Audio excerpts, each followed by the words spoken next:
আল্লাহ আমাদেরকে বোঝার তৌফিক দান করুন। আসল দেখা যাক এবার আমাদের না, তোমাদের পাপের কারণে তোমাদের উপরে এই অবস্থা। আমার বন্ধুরা তারা হুমকি দেয়, যদি ইমানের পথ থেকে সরে না আসো, দাওয়াতের পথ থেকে সরে না আসো, তাহলে তোমাদেরকে পাথর মারা হবে। ওয়ালা ইয়ামাসসান্নাকুম মিন্না আযাবুন আলীম, যন্ত্রণাদায়ক শাস্তি তোমাদেরকে দেওয়া হবে। আমার ভাইরা, আমার বন্ধুরা, এটা জালেমদের অভ্যাস, জালেমদের স্বভাব। সবকিছুতে যখন কিছুই করতে পারে না, তখন গিয়ে তোমাকে মেরে ফেলবো, তোমাকে জেলখানায় বন্দী করবো।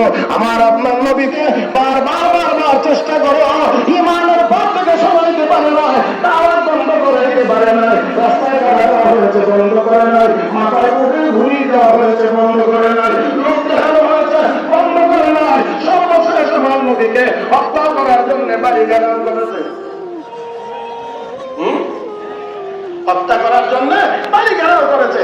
ঘেরাও করার আগে সব প্রস্তুতি নিয়ে এসেছে। আল্লাহ রাব্বুল আলামিন তাদের সব ষড়যন্ত্রের কথা কোরআনে উল্লেখ করে দিয়েছেন। এই আয়াতটি তেলাওয়াত হওয়ার দরকার না? হ্যাঁ, সবার ভিতরে একটা আকাঙ্ক্ষা রয়ে গেছে কোরআনের তেলাওয়াত একটু বেশি হইতো। কি বলেন আপনারা? وَإِذْ يَمْكُرُ بِكَ الَّذِينَ كَفَرُوا لِيُثْبِتُوكَ أَوْ يَقْتُلُوكَ أَوْ يُخْرِجُوكَ وَيَمْكُرُونَ وَيَمْكُرُ اللَّهُ وَاللَّهُ خَيْرُ الْمَاكِرِينَ।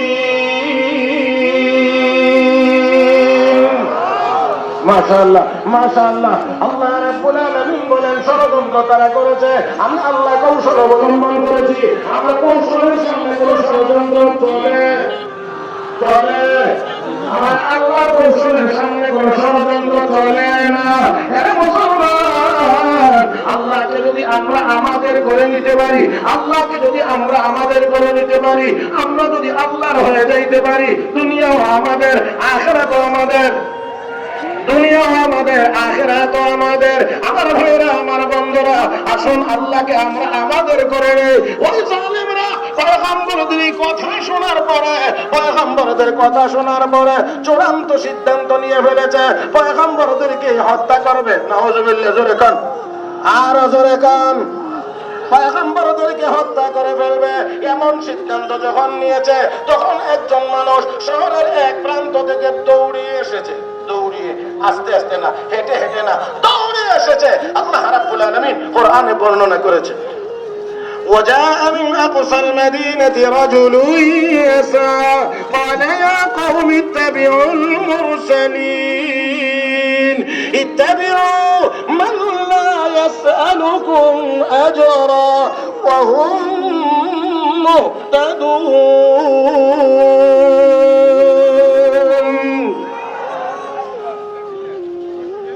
দৌড়ে এসছে। এর আগ পর্যন্ত সে শহরের এক প্রান্তেই ছিল। যখন দেখছে পয়গম্বরদেরকে হত্যা করা হবে, তখন আর সে ওইখানে বসে থাকে নাই। এই যে লোকটা দৌড়িয়ে আসছে, এই লোকটার নামই হাবিবুল্লাহ। দৌড়িয়ে আসছে, আচ্ছা কি বলতেছে? ইয়া কওমি ইত্তাবিউল মুরসালিন, রাসূলকে মারবা কেন? তোমরা তাদের অনুসরণ করো। আমার ভাইরা, এই যে দৌড়িয়ে আসছে, তার আগে আসছে না, ওইখানে বসা ছিল। যখন দেখছে পয়গম্বরদের উপরে হামলা, আপনিও বসে থাকেন। তার মানে হলো সাধারণ একজন ইমানদার ইসলামের উপরে যখন হামলা হয়, তখন নিজেরা বসে থাকতে পারে না। আমরাও নীরব বসে থাকতে পারি না। তারা ভাবে সাহাবা ইকরামের বৈশিষ্ট্য ছিল নিজেরা বড় করে না, তাহলে বেঈমানদের মোকাবেলা করা কঠোর, বড় শক্ত, বড় শক্তিশালী। আমার ভাইরা, আমরাও চাই নিজেরা খুব মহব্বতের ভিতরে চলবো। ইসলামের দুশমনদের মোকাবেলায় আমরা সিংহের মতো গর্জন দিয়ে ময়দানে নামবো।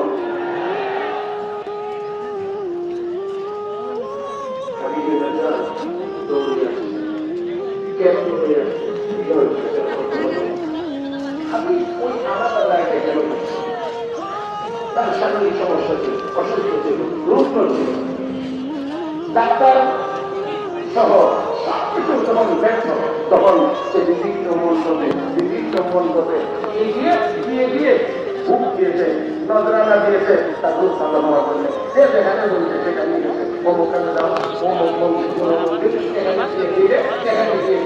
তারপরে তোমার রূপ ভালো হবে, সেখানে গেছে, অনেক কিছু দিয়ে দিচ্ছে।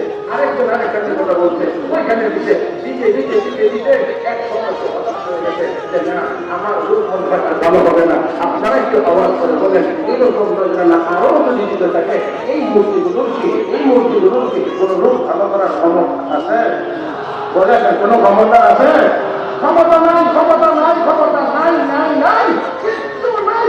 আল্লাহ রাব্বুল আলামিন তাদের ক্ষমতা যে নাই, এই কথা কোরআনের আয়াতে আমাদেরকে জানিয়ে দিয়েছেন যে তারা দুর্বল, তারা দুর্বল। ইয়া আইয়ুহাল্লাযীনা আমানু ফাসতামি'উ লাহু ইন্নাল্লাযীনা তাদ'উনা মিন দুনিল্লাহি লা ইয়াখলুqu dhubaban wa law yajma'una wa in yatlubhum الذباب شيئا لا يستنقذوه منه ضعف الطالب والمطلوب আল্লাহ রাব্বুল আলামিন বলেন, দুনিয়ার মানুষেরা একটি দৃষ্টান্ত পেশ করি, মনের কান দিয়ে শোনো। আমাদের সবগুলো মিলাইও একটা মাছি বানানোর মতো ক্ষমতা রাখে না, একটা মাছি বানাইতে পারে না। এমনকি তাদের সামনে যে খাবার মাছির মানুষ এই খাবার হেঁটে করে নিয়ে যায়, মাছির হাত থেকে নিজের খাবার পর্যন্ত রক্ষা করার ক্ষমতা সেই মাবুদ গুলোর। ধরে বলেন ওই দেবতাগুলোর নাই, একজনেরও নাই, কোনো ক্ষমতাই তাদের নাই। আল্লাহ বলেন সবাইকে মিলাইয়া যদি বলা হয় একটা মাছি বানানোর, তাও পারবে না, অসম্ভব, কখনোই পারবে না। রাহমাতুল্লিল আলামিনের সাথে এক বড় বীর বাহাদুরের সাক্ষাৎ হওয়া মাত্রই অত্যন্ত জোরালো ভাবে বলতে আছে, ও মুহাম্মদ, তোমাকে আজকে এই নীরবে একা পেয়েছিলাম, যদি তুমি আমার আত্মীয় না হইতা তাহলে তোমাকে দুনিয়া থেকে বিদায় করে দিতাম। নাউযুবিল্লাহ, তোমাকে বিদায় করে দিতাম। তবে আসো, একটা কুস্তি লাগবো। দেখো তোমার আল্লাহর শক্তি বেশি না আপনার দেবতার শক্তি বেশি?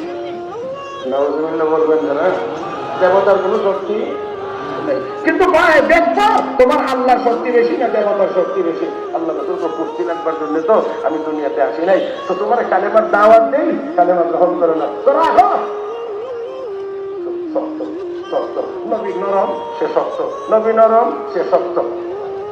শেষ পর্যন্ত রাসূল চিন্তা করলেন, একটুখানি যদি তামসা না দেখানো তো মনে করবে যে মুহাম্মদের আল্লাহর কোনো শক্তি নাই। এই জন্য ঠিক আছে, আচ্ছা কুস্তি হবে, এবার হামলাটা কে করবে আগে? তুমি আগে, তুমি আগে। মানে গর্বে পরাজিত করবে, আগে আসছে।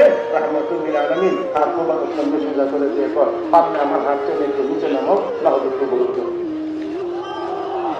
না আল্লাহ আকবার, কালকে টেনে না কি করবেন, পারলে একটু টেনে উপরে উঠো, না হয় একটু নিচে নামো। টানে নামে না, ও ধাক্কায় উপরে উঠে না। এবার শেষ, এবার একবারের অভিযান শেষ হওয়ার পরে এখন না, এখন তো মুহাম্মদ সাল্লাল্লাহু আলাইহি ওয়াসাল্লাম আমাকে আরেকবারে সুযোগ দিতে হবে। বলে কেন সুযোগ দিতে হবে? ও সুযোগ দিতে হবে এই জন্যে, আমার মনে হয় আমার দেবতা হলো আমার উপরে খুব সন্তুষ্ট, এই জন্য আমি পারছি।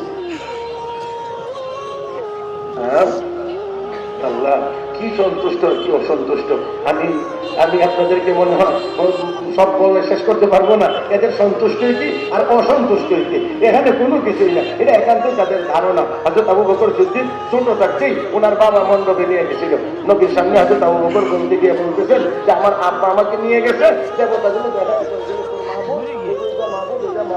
মাহবুদ, এদের কাছে যা চাইবে তা দিব। ও আল্লাহ, নিজেরা বানানোর পরে যা চাইবে তা দিবে। হযরত আবু বকর ইয়া রাসূলুল্লাহ, অতঃপর আব্বার কাজে ব্যস্ত, আমিও গেছি, কি একজনের সামনে দাঁড়ায় বলতেছি আমার পেটে খিদা লাগছে, কিছু দেন।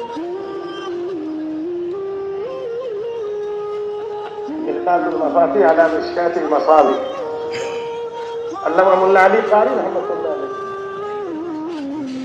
তিনি তার কিতাবের মধ্যে লিখেছেন আল্লাহ রাসূল বলেন তারপর কি হয়েছে, তারপর আর কি হইল, আমার একটু রাগ হয়েছে। তো বদলায় আরেক মাহবুদের সামনে গিয়ে বলি আমার পানির পিপাসা লাগবে, পানি দেয় না। কথা বল, এটাও কোনো উত্তর দেয় না, আমিও দিইনি, আমারও কোনো উত্তর দেয় না। তো না দেওয়ার পরে রাগ আরো হচ্ছে, এবার পাথর হাতে নিয়েছি, নিয়া এদের সামনে গিয়ে বলছে আমি যা চাইছি তা দেন, না হইলে কিন্তু তারপরে কোনো কথা বলে না। তারপর তো মেজাজ গরম হয়েছে, মারছে একেবারে খোদার ঘাড় ভেঙে দিচ্ছে। করে বসছে পুরা মণ্ডপ জুড়ে আতঙ্ক।